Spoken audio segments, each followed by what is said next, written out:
आज की ये सुनहरी संध्या, सुनहरी शाम, हो सकता है इस मृत्यु लोक पर, इस पृथ्वी पर कई जीव शरीरों की जीवन की यात्रा का अंतिम पड़ाव हो।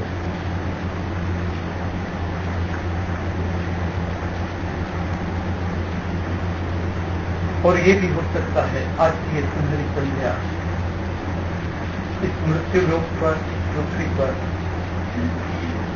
कई जीव शरीरों की जीवन की यात्रा का प्रारंभ हो।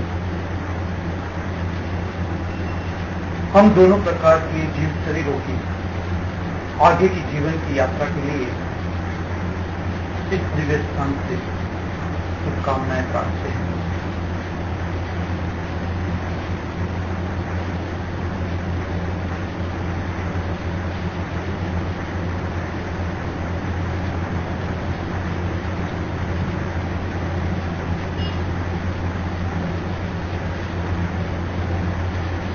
एक ऐसी ही शाम होगी, ऐसी ही सुनहरी संध्या होगी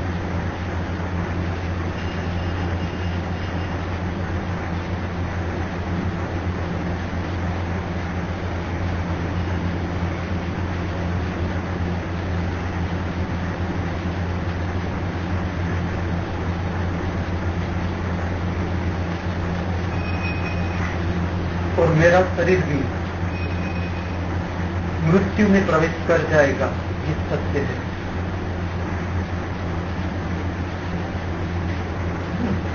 सत्य की यात्रा में प्रथम बात जो स्मरण में लेनी है वो है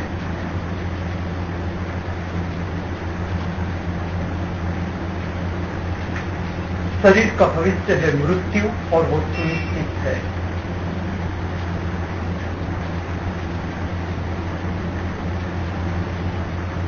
हम लाख उपाय करें,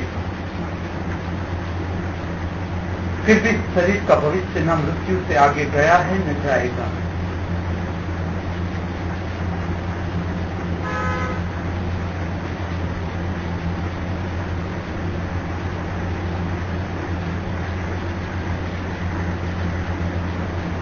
ये सत्य का प्रथम सोपान है जो स्मरण रखना है, जिसे हमने भगवान कहा, प्रभु कहा, महाप्रभु कहा, पैगंबर कहा। उसके शरीर भी न बचे तो मेरा शरीर भी नहीं बचेगा।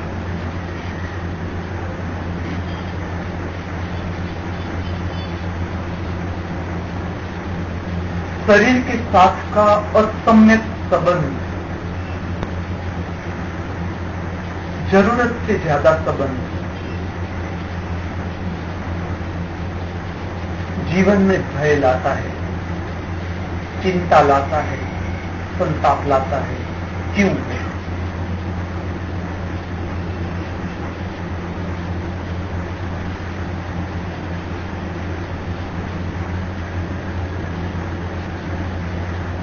आप व्यक्तियों का अभ्यास करोगे तो पाओगे कि जो व्यक्ति केवल इंद्रियगत भोगों में खोया हुआ है,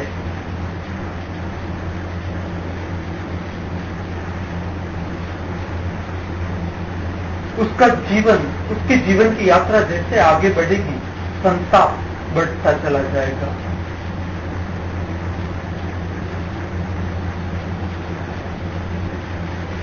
क्योंकि शरीर मृत्यु की ओर खींचता जा रहा है।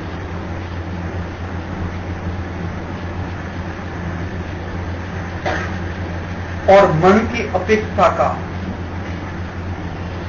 कोई अंत नहीं। एक अपेक्षा पूरी करो, लाभ और पैदा कर लेता है मन। मन का अर्थ ही है जो है उसमें जो राजी नहीं है, अस्वीकार मन का लक्षण।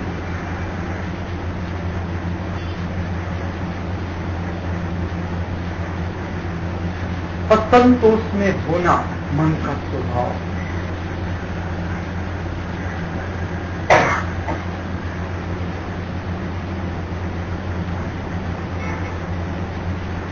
और इस पृथ्वी पर मैं अकेला नहीं, अरबों जीव है इस पृथ्वी पर और सबकी अपनी अरबों अपेक्षाएं हैं।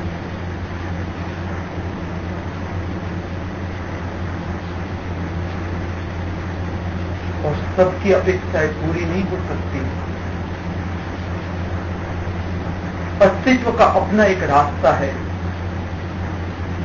जीवन को चलाने का। अस्तित्व उस हिसाब से सर्व जीवों का पालन पोषण करता है।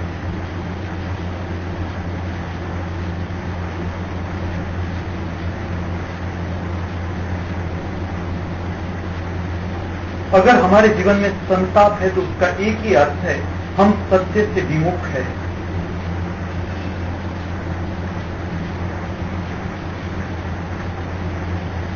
जो भी है उसमें हम राजी नहीं। जो जीवन मिला है उससे हम संतुष्ट नहीं।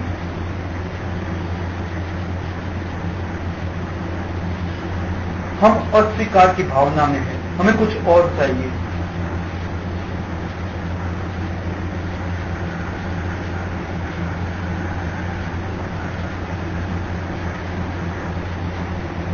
जीवन जीना हम सदा भविष्य पर टाल देते हैं।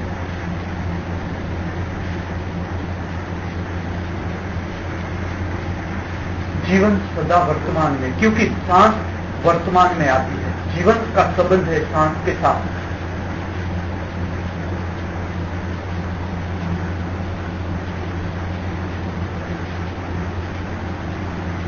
अगर आज मैं असंतुष्ट हूं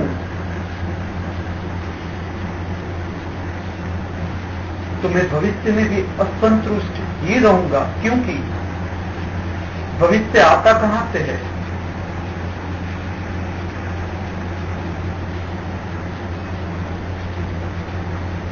और जो मैंने ही बीज बोए थे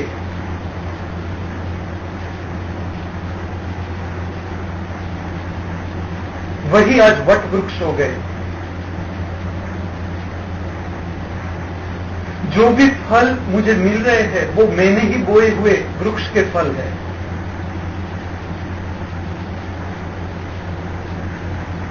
जो मैं आज बोऊंगा उसे मैं कल पाऊंगा, क्योंकि भविष्य कभी आ ही नहीं सकता।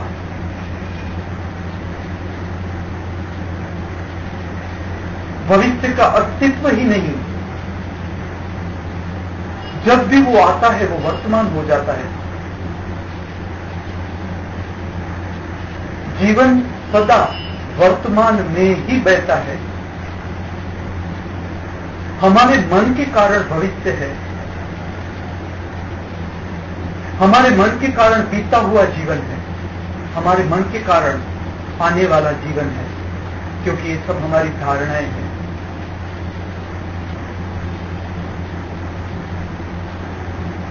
जो जीवन हम जी चुके उसकी भी धारणा बन जाती है। धारणा का अर्थ है मैं जो मानता हूं वो सत्य है।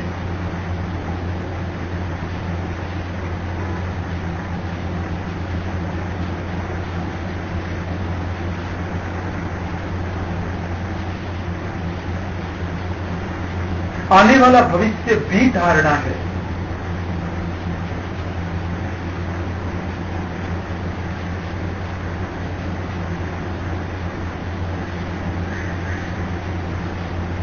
मन का अर्थ है मांग,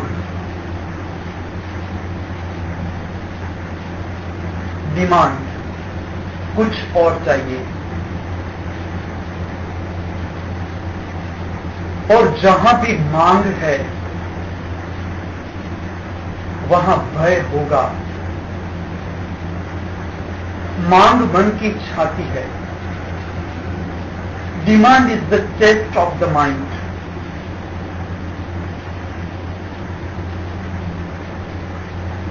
भय मन की पीठ है। Fear is the back of the mind. Demand and fear always walk together. One leg of the mind is demand, the other leg is fear.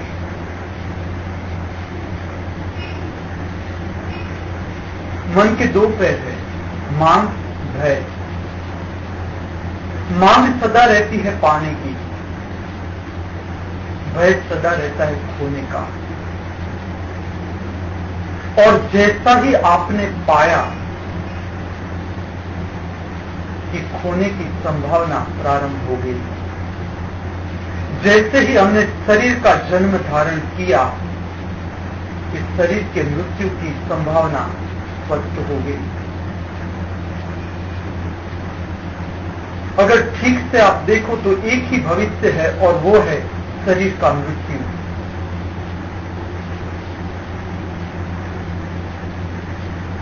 हमारे जीवन में जो उत्ताप है उसका कारण ही है कि शरीर जा रहा है मृत्यु की ओर। मृत्यु का अर्थ है जो हमारा नहीं है वो हमसे छीना जाएगा, वह इतना ही है। सारी संपत्ति, सारे संबंध, प्रतिष्ठा, पद,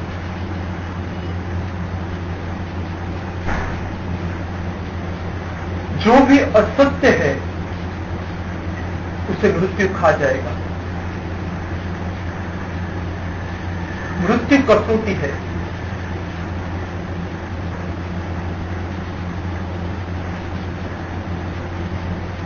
सत्य को मृत्यु छू नहीं सकता।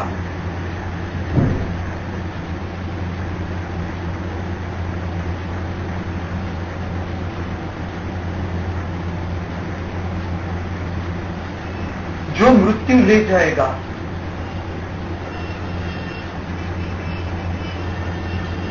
वो मेरा कैसे हो सकता है? जो मेरा नहीं है फिर भी मैंने माना है कि ये मेरा है, वो मृत्यु खा जाएगा, वो मृत्यु छीन लेगा मुझसे। जो मेरा है, केवल मेरा है, उसे मृत्यु नहीं छू पाएगा।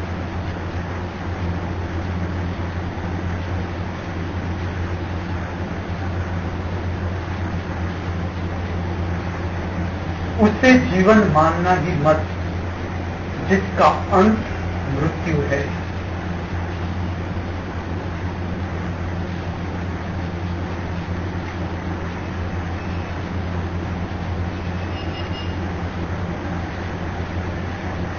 सत्य क्या है? ये बात जरूर सत्य कि शरीर का भविष्य मृत्यु है, सुनिश्चित है। तो फिर सत्य क्या है? ये खोज है जीवन की, ये उद्धार नहीं मिल सकता।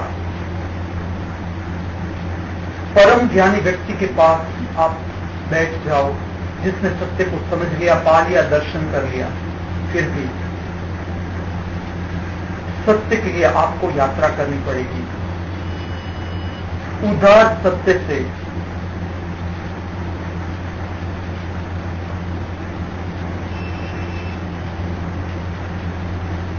आपका कल्याण नहीं हो सकता, आप स्वयं राजी नहीं होगे। सत्य शब्द से नहीं कहा जाता। जो भी शब्द सत्य के लिए है वो केवल इशारा।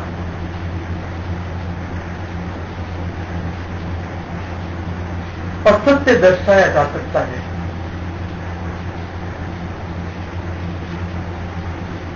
सत्य के लिए स्वयं को मेहनत उठानी पड़ेगी। सत्य क्या है?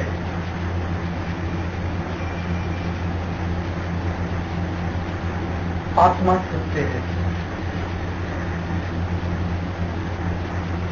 लेकिन केवल आत्मा सत्य है इस वाक्य को स्मरण करने से आत्मा हाथ में नहीं आ जाती। आत्मा क्या है? आत्मा है हमारे भीतर का अंतर अवकाश, स्पेस।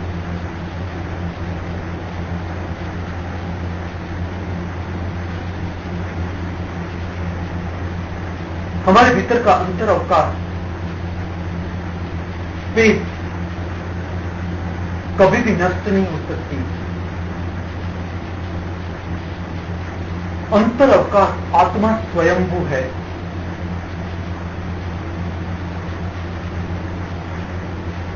जैसे कि ये रूम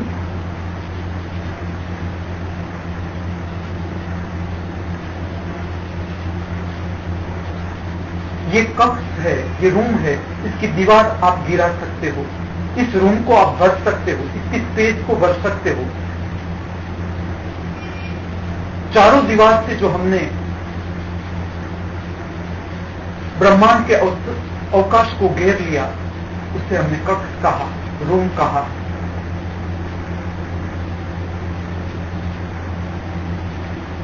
इस अवकाश को हम भर सकते हैं लेकिन नष्ट नहीं कर सकते। आप दीवार को गिरा सकते हो, अवकाश को केवल भर सकते हो। उसी तरह हमारा अंतर अवकाश विचारों के बादल से गिरा हुआ है, भाव से गिर गया है, ऑक्यूपाइड है हमारा अवकाश, अंतर अवकाश, भाव और विचार।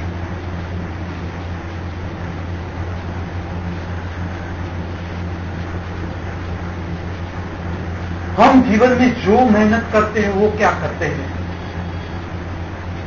असत्य को संभालने की मेहनत है। ठीक से देखो आप। इसलिए जैसे जैसे जीवन आगे जाता है, चिंता बढ़ती जाती है, भय बढ़ता जाता है, संकुचितता बढ़ती जाती है, लोभ बढ़ता जाता है, दुख बढ़ता जाता है, निराशा हताशा बढ़ती जाती है। ये दर्शाते हैं कि हमारा जीवन हम असत्य की ओर आगे ले जा रहे हैं। जीवन अवसर है अवकाश को पाने का स्वयं के। मृत्यु शरीर को खा जाए उससे पहले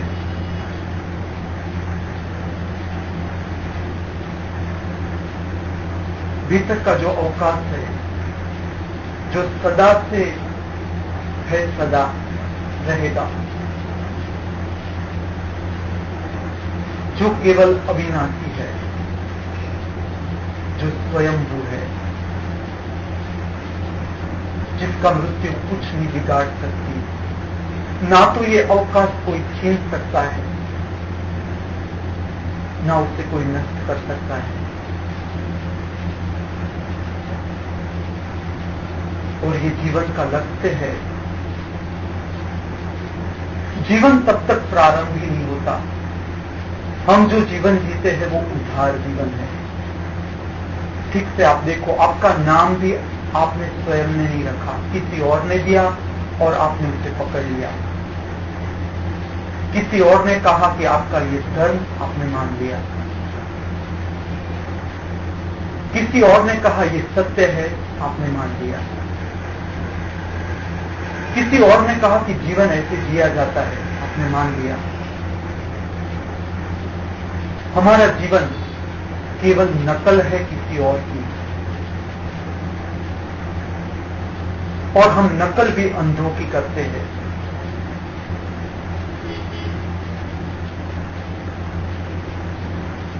हमारा पूरा जीवन उद्धार है, इसलिए संताप है जीवन में। जीवन स्वयं खोज है।